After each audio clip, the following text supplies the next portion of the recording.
So I'm Brooke, Executive Director of Dengue, a global partnership to fight dengue.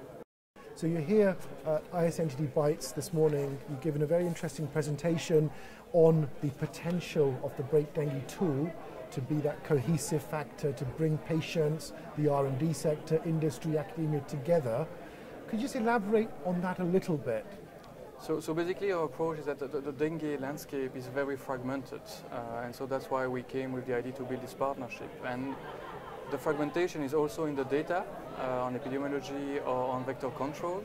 And so what we are trying to do now is to build a tool which we will grow. And so we are building from some data sets right now using digital channels, search requests on Google to start with, but also social media. And the idea is to build this data set and to grow it and to add new sources by the time. So actually one of the sources we are exploring right now is the medical device diagnostic tools that are directly connected to the internet and the cloud. So the data will be aggregated and will complete the set of data that we have right now. So the model we are building to actually anticipate outbreaks and proceed surveillance actually will be improved each time we add a new data source. Okay, so we're talking about really the mapping partnerships that you've got in place, building on that. I know you've got some work in terms of dengue with HealthMap from the University of Boston. Would those sources you've mentioned feed into that manifestation in terms of that mapping? That's exactly the objective indeed, and so we had to start somewhere, but the vision is to have as many sources as possible, and actually we are a very open partnership. We invite every owner of sources to come and plug their sources into our system. And is it easy to integrate to your system? What's the procedure for them? This is actually a live call for partnerships in essence, so what would be the procedure for someone, let's say, involved in diagnostics or in field, an NGO, an academic group, an endemic country? How do they get hold of you and how do they join your, the platform Break Dengue? So we are mainly looking for a dynamic source of data. So if you have a static set of data, it's also interesting, but then what we can do is to plug it in the system and exchange with you, and so it's a one-on-one exchange, and it's a one-off exchange that we do with the potential partners.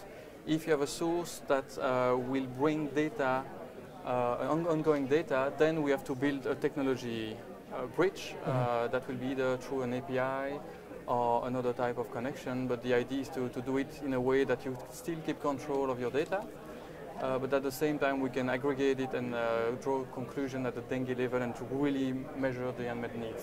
Where are you positioning the tool Break Dengue to centers of disease control? Are you involving them from the top down as well as advocating for groups to enter data and use your system? How about the other end? Are you looking at partnerships at that level? So we talk about short-term prediction models, and so that's why we have chosen the data-driven models. And what we want to do actually is to offer public health authorities, for example, a tool where they can use to reach out then to their audience, the citizens. So actually, Break Dengue is connecting to a global community, 300,000 people.